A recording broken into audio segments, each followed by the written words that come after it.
અંકલેશ્વર તાલુકાના સારંગપુર ગામના લક્ષ્મણનગરને જોડતા માર્ગ ઉપર વરસાદી પાણી ભરાઈ જતા સ્થાનિક રહીશો અને સ્કૂલના વિદ્યાર્થીઓ ભારે હાલાકીનો સામનો કરી રહ્યા છે। દર ચોમાસે સર્જાતી આ સમસ્યાનો કાયમી ઉકેલ લાવવા સ્થાનિકોએ ગ્રામ પંચાયત અને તંત્ર સમક્ષ માંગ ઉઠાવી છે।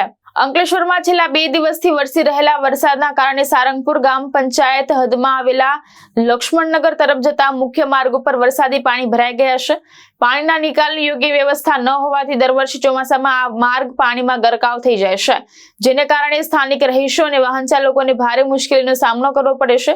આ વિસ્તારમાં 3 જેટલી શાળાઓ આવેલી હોવાથી વિદ્યાર્થીઓને પાણીમાંથી પસાર થઈને શાળાએ જવું પડે છે।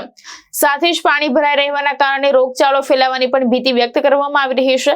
સ્થાનિકોએ ગ્રામ પંચાયત અને સંબંધિત તંત્રને વહેલી તકે પાણીના નિકાલ માટે કાયમી વ્યવસ્થા કરવાની માંગ કરી છે।